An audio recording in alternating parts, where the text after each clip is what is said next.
കോട്ടയം കിടങ്ങൂരിൽ വയോധികയെ ഭർത്താവ് കൊലപ്പെടുത്തി 70-കാരിയായ രമണിയാണ് മരിച്ചത്. ഭർത്താവ് സോമനെ പോലീസ് കസ്റ്റഡിയിലെടുത്തു. ടോബി ജോൺസൺ വിവരങ്ങളുമായി. ടോബി, എന്താണ് പോലീസ് ഈ കാര്യത്തിൽ കൂടുതലായി അറിയിച്ചിട്ടുള്ളത്? എന്തിനായിരുന്നു കൊലപാതകം?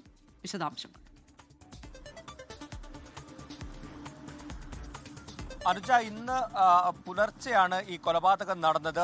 കിടങ്ങൂർ മാന്താടിക്കവലയിലുള്ള ഒരു വീട്ടിലാണ് ഈ കൊലപാതകം നടന്നത്. പോലീസിന്റെ പ്രാഥമികമായിട്ടുള്ള ഒരു നിഗമനം, പോലീസിൽ നിന്ന് ലഭിച്ചൊരു വിവരം എന്ന് പറയുന്നത്, ഈ മരിച്ച രമണി കഴിഞ്ഞ കുറേ വർഷങ്ങളായി കിടപ്പ് രോഗിയായിരുന്നു. അതോടൊപ്പം തന്നെ ഇവരുടെ ഇളയ മകനും ചില മാനസിക പ്രശ്നങ്ങളടക്കമുണ്ട്, രോഗിയാണെന്നാണ് മനസ്സിലാക്കാൻ സാധിക്കുന്നത്. ഇവരെ രണ്ടുപേരെയും കൊലപ്പെടുത്തിയ ശേഷം ആത്മഹത്യ ചെയ്യാനുള്ള ഒരു നീക്കമാണ് ഈ പ്രതിയായിട്ടുള്ള സോമൻ നടത്തിയതെന്നുള്ളൊരു വിവരമാണ് നമുക്ക് ലഭിക്കുന്നത്.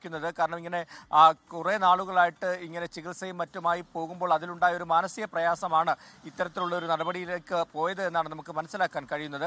എന്തായാലും ഈ രമണിയെ കൊലപ്പെടുത്തിയ ശേഷം ഇളയ മകനെ കൊലപ്പെടുത്താനുള്ള ശ്രമം നടക്കുന്നതിനിടയിൽ മൂത്ത മകൻ ഉറക്കം എണീറ്റു. ആ മൂത്ത മകനാണ് ആ രണ്ടാമത്തെ കൊലപാതകം തടയുന്നത്. തുടർന്ന് പോലീസിനെയും അതുപോലെ തന്നെ പഞ്ചായത്ത് മെമ്പറെയും വിവരം അറിയിക്കുകയായിരുന്നു. എന്തായാലും പോസ്റ്റ്മോർട്ടം അടക്കമുള്ള നടപടികൾ ഇന്ന് നടക്കും. അതുപോലെ തന്നെ ഇൻക്വസ്റ്റ് അടക്കമുള്ള നടപടികളിലേക്ക് പോലീസും കടന്നിട്ടുണ്ട്.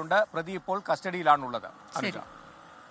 ലോകത്തെവിടെയായാലും ഏത് സമയത്തും 24 വാർത്തകളും ഓഗ്മെന്റഡ് റിയാലിറ്റി പാക്കേജുകളും എക്സ്പ്ലെയിനറുകളും വിശദമായി കാണാൻ ഞങ്ങളുടെ യൂട്യൂബ് ചാനൽ നിങ്ങൾക്ക് സബ്സ്ക്രൈബ് ചെയ്യാം.